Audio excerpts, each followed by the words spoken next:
Hola, hola, mis amores. So, I did a small little spread here for my lovers that have not been with your love interest in quite some time, either because you guys are separated by careers, by karmic partners, by family, distance, etc.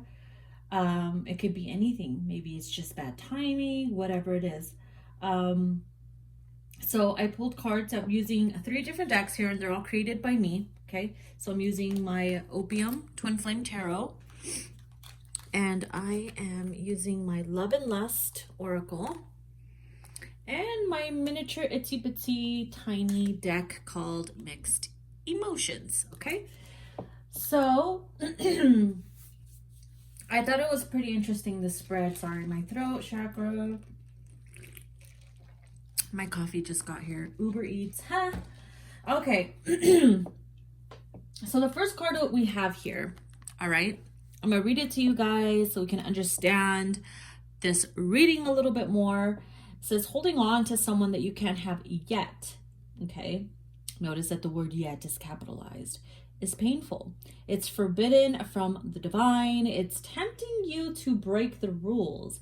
Will you stem the test of time given to your desires and lust, or be seduced by the challenge of absence? Okay, which I thought was pretty interesting because yes, it is a challenge, and yes, you are tempted to break the rules, and because you're so in love with them and you're longing for them and you're trying to manifest them as much as you can, and that could be the test, right? It's like the universe is like, well, let's see, will they stand the test of time? Well, if they can't go through this challenge, then they're not ready, or they have other issues to worry about on themselves, and usually the work starts within. So it's a little challenge, a roadblock.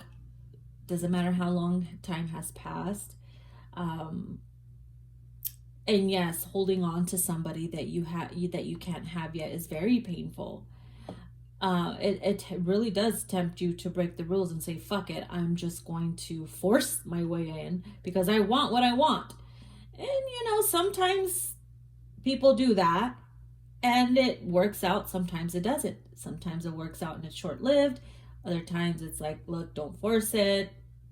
I don't want this. I felt that energy from you and I'm gone. You know what I mean? So that's why it's like, will you give in to your desires and lust, or will you be seduced by the challenge of absence?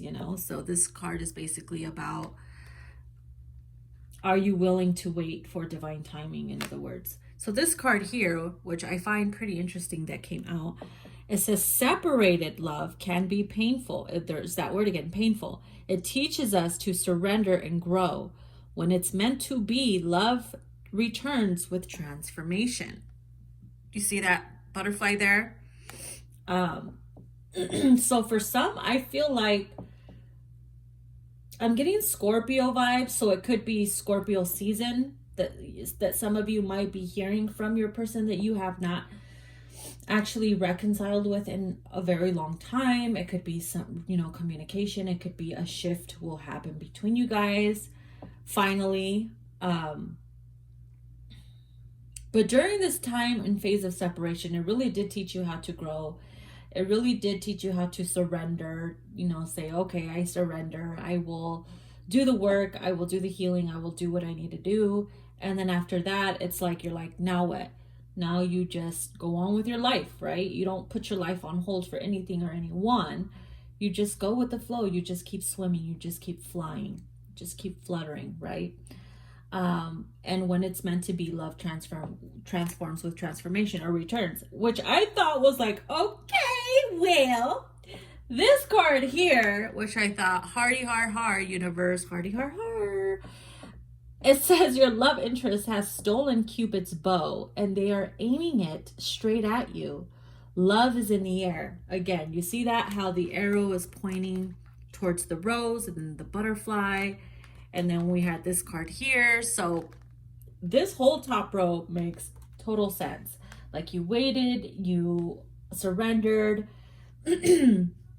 Something is shifting, something is changing. Your person has changed, you have changed, you have evolved on some type of level.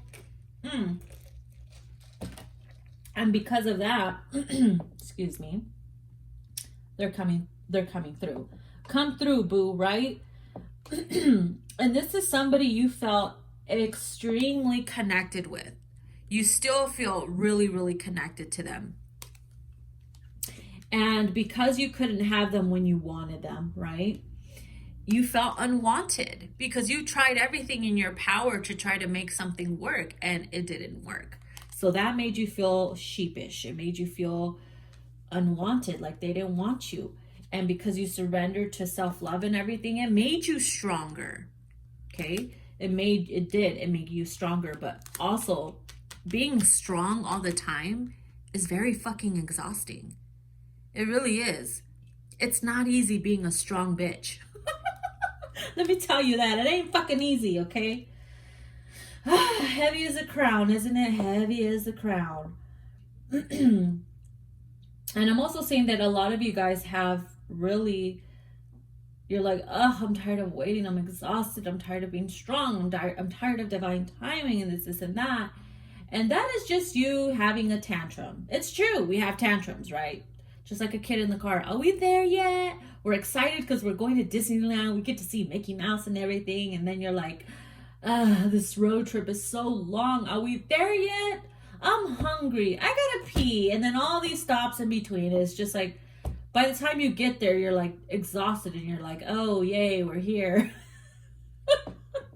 That's the same shit and energy that I'm getting with this connection or with my peeps here. That's hilarious. So a lot of you guys felt, because you felt unwanted, you were really unsure, you know, watching readings and everything, you were really feeling unsure that they wanted you back, or you felt unsure of, I don't even know if we're going to have a future. I'm not even sure if they feel the same thing as I do. Is it unrequited? Is it all in my head? Am I fucking psycho? Am I crazy? Am I just making shit up now? Have I reached that crazy point? Yes, I know everybody goes through that. It makes you feel like you're cuckoo. And I'm not saying you ain't, bitch, because some of you are fucking psycho. You're a little lollipop dipped in psycho. But you had to resist. You resisted. You resisted because you were unsure. You resisted because you didn't want to get the wrong reaction. So what did you do? You were alone in love. You felt like you were alone in love. It reminds me of Mariah Carey's song, All Alone in Love. Maybe you guys should listen to that song. So I actually used to sing that song a lot when I wanted to be a singer growing up, because that's what I wanted to do. Let's not talk about that though. And I used to always sing that song at the top of my lungs. And I feel like you guys should listen to the lyrics. That's all I'm gonna say. So because you guys felt so connected with this person that you couldn't be with, or it just wasn't time, or you've been in separation with so long, it frustrated the fuck out of you because you felt blocked. You felt blocked. You're like, damn, either you got blocked or you felt blocked. And that frustrated you. Like, gosh, how is it that I want to be with this person so much and I feel so fucking blocked? Right? That's the challenge. That's the challenge, because a transformation and shift had happened. Not only for you, but for that person. And because they went through it and you went through it, it's like they're now feeling your energy, and this blocked energy is being removed. I'm getting an energy of an open gate. So this blocked energy is no longer blocked. It's unblocked. So therefore, he's like, fuck this. I'm going to steal Cupid's fucking bow because he's over there sipping goddamn tea, you know, with Pepe Le Pew or something. I'm going to steal his fucking bow and I'm going to aim it straight at my girl. So because they know you've been resistant and they're like, you know what, it's not going to be easy for them to just give in to me. I'm going to fucking steal Cupid's bow. So they could be trying to do anything in their power to try to get you back. And I thought it was funny because we have the Six of Cups here. What's even more funny is another six is the Six of Pentacles. 6 and 6 is 12. Maybe something might happen in December on the 12th month. Who knows? Or 12 o'clock midnight, right? Ah, look at that. Midnight. Oh my God. It reminds me of Cinderella. And there's a masculine and feminine in here. Don't mind the side. My niece broke it, but we love her, so she's forgiven. But I thought it was really cute because there's a feminine and masculine energy here. And I saw 12, you know, when the clock strikes 12. It's like ding, ding, ding. Open gate, right? So the Six of Cups is the past returning. It's about also feeling very nostalgic. I feel like you and your person have been feeling extremely nostalgic about each other. So that's why they're like, fuck it, I'm still in Cupid's bow, right? So they want to come in, and they're also remembering the intimate moments you guys shared. And for those that haven't had intimate moments, they're daydreaming about how it would be when you finally get to be intimate with them. And oh, is it on fire, okay? And with these Six of Pentacles and the Eight of Pentacles, they're also realizing that they couldn't give you as much as you were giving to them before, if you were giving as much, but they're willing to make it work, okay? Eight of Pentacles is putting in the work, making it work. This is equal give and take. This is, I'm gonna provide for you and give to you and love you as much as you do to me. And I'm gonna prove it to you how much I want this to fucking work. Oh my God. So when I saw these three cards together, I said, shut the fuck up. It was epic. It was freaking epic. So the mixed emotions that you will be feeling after or during this phase here of you guys making it work. Notice how the energy of the mixed emotions shift here. We have loving. You will be feeling a lot more loving. Why? Because they're going to be giving and providing a lot more loving. Okay? A lot more loving.